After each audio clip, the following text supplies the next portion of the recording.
Welcome back to Fast Grade Friday. Today I'm going to show you how to quickly get the film look using Dehancer. Now, I've made a video on Dehancer before going in depth about it. Today I'm just going to do a really quick rundown and show you how I use it in my personal projects.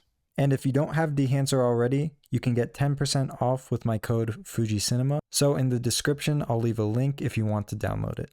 Now, first up, once you have Dehancer downloaded and installed, you want to go to your Effects tab, type in Dehancer, and drag it and drop it onto your footage. So the first thing I usually do before even touching Dehancer is I make sure I have my input and my output set because I want to be working in a color managed workspace. Now, if you don't know how to do that, you can watch this video here where I show you how to do color management. But assuming you already know how to do this, once you have this set up, put Dehancer in between all of these by going to Effects, Dehancer, and then dragging and dropping it onto your node. Now, off the bat, this looks very intense. This isn't how we want to make it look. So, as you can see, the source says Rec 709. I want to put this in Davinci Wide Gamut, which is the color space I'm working. If you don't want to do Davinci Wide Gamut workflow, you could just scroll down here, choose camera, and choose the camera that you use to record. But for me, I'm going to choose Davinci Wide Gamut and Davinci Intermediate. And now the colors are looking less intense. It's more of a base standard. It's working within our workflow. This is really helpful to creating a great look. Now the next step I do to getting a true film look is I'll usually choose one of these four options you have here for your film. You can do Vision 3 50D, Vision 3 500T, Vision 3 250D, and Vision 3 200T.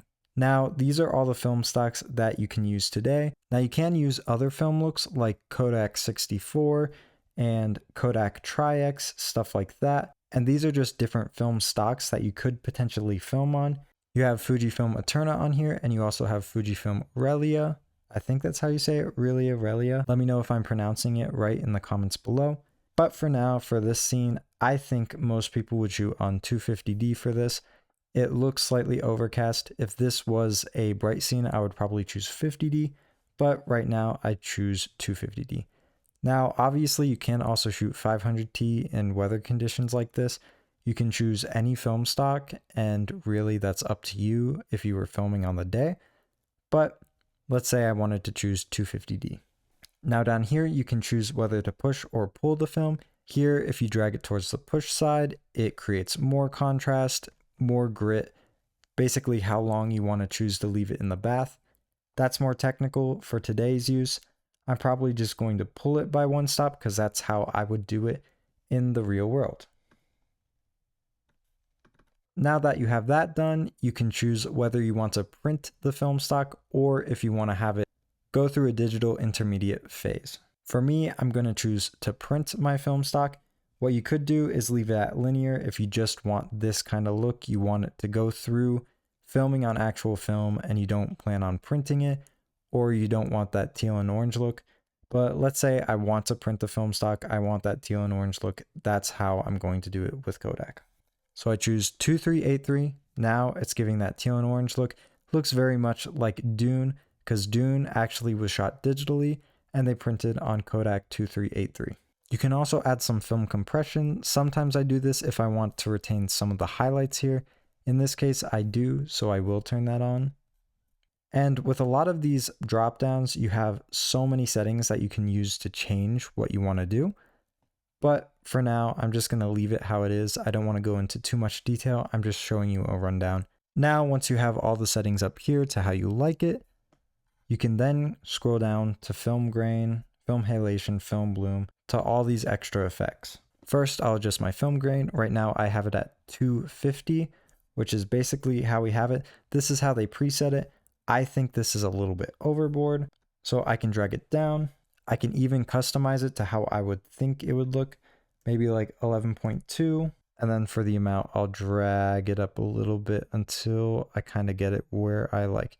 You can also adjust the highlights, the midtones, the shadows. Sometimes they overdo it with the highlights here, but I kind of like those highlight roll-offs right now. The midtones and shadows may need some work. The shadows are pretty low, so I might bring up the shadows just a little bit. And usually this takes a lot to adjust. You want to watch it while it's playing. You want to make sure it's looking natural and like actual film. And that's looking pretty good, but it's missing a little bit of something. Right now, this looks kind of digital. It doesn't look like film actually. So now what I'm going to do is I'm going to go to halation and bloom. Halation kind of adds these like warm highlights in here, and it makes it bloom in the highlights, especially if there's like a very, very small, high detailed, like a beam of light. If you see a reflection, you'll usually see this. There's like an orange glow around it. Usually that's where this works best. I think this is working nice here, so I'm going to leave it. For bloom, this just adds more of a bloom to the film. As you can see here, it kind of dirties the lens, makes it look a little bit older. You can bring down the intensity on this. I think I like using it here. And you can see as I play this, it's looking pretty good. Then we go down to film damage here. Usually what I would do with film damage is I would turn this all the way down. I would go into custom settings, and you'll see that you get like dirt specks, dust specks, but I would actually turn this down to be very frequently, especially if you have a lot of film. If you want a newer look, you could turn this off completely, because you see this in older films where there's hair particles, dust particles, and some scratches if the film wasn't handled right. But usually you want a clean look if you want to go. But for me, I'm going to go slightly more old, but I want to keep this still relatively modern. Mainly, I'm going to go for the look that I would do if I was shooting on 35mm. I wouldn't want to go in and remove every piece of it, so I would just leave it like this. These next two steps are arguably the most important: film breath and gate weave. These are really great for creating a film look. These are like probably the most important for creating a film look. And basically what each of them do is add some more variation to the frame. For example, I'll show you film breath first. When I turn this on, and if I zoom in here, you can see there's a little bit of a flicker in the frame. And you can see this especially if I go to the Super 8 one. You'll see there's a lot of color variation, and you can see there's like tints, and like the contrast of it is varying a lot. I will go back to 35. Right now I have it at 100. When I play it, you can see it's a little bit strong, so I would probably bring this down to 35 if I wanted it to be more modern, and that just creates a very, very slight flicker. Sometimes I'll go into the custom settings and turn down the contrast one, or maybe the tint one, because maybe I just want that like exposure flicker, and I want that to be more prevalent than the other ones. As you can see already, this is looking more film-like than what it did before. And if I turn off Dehancer and on, you can see that big difference it's making. But now we're going to my favorite, which is gate weave. Gate weave is one of my favorites. You can see that it punched into the image a little bit.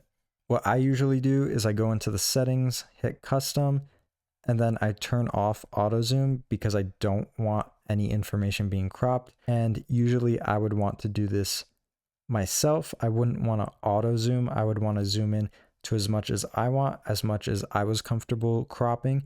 And usually, even if you don't zoom, you don't really see the sides flickering much. It's very, very subtle. And if I turn it to 8mm, you'll see this so much. You'll see how it flickers up and down so super rapidly, super fast. And it gives it a really nice, really organic film look, especially for Super 8. This kind of Super 8 look is very jittery, very great, and it really gives that film kind of look. And you can see some of the dust in there. Still a little bit much for my taste. I would even cut back on it a little more, but this is just showing how it would look. So I go back to gate weave on 35, hit custom, get rid of auto zoom. And you can see now this is more like a 35mm look. I would say the grain is a little bit large and a little bit strong for this look, but for Once you're finished with that, there is one more setting you want to make sure that you turn on, because if you don't, your settings will look a little bit lower quality, and that is here at the very bottom. If you go to options, you can choose if you want it to be normal and fast or high quality and slow. Now before, for showing purposes, I did normal and fast, but for the render, you want to make sure it's high and slow. That way it is the highest quality you can get. You want to make sure it looks good so that when you're rendering, it looks perfect and it looks like actual film. And you can see if I play it, it's very slow, but that grain is looking a lot better now. Everything is looking a little more realistic. And you can see if I zoom into the actual size, you'll see that grain and that jitter, and everything is just making it look more like 35mm film. And you could do Super 8, you can do 16mm. Dehancer is a very powerful tool for that. So again, if you want it, you can get 10% off using the code FujiCinema, and this is basically what you will get if you do that. And here's just like a little quick sneak peek of what it would be like 300%. It looks really, really good. Looks pretty realistic. This is the best one I've seen out there. Anyway, thanks for tuning in. If you want to see more stuff like this, make sure to subscribe so that you catch more videos on very quick, easy tutorials. And yeah, try it out.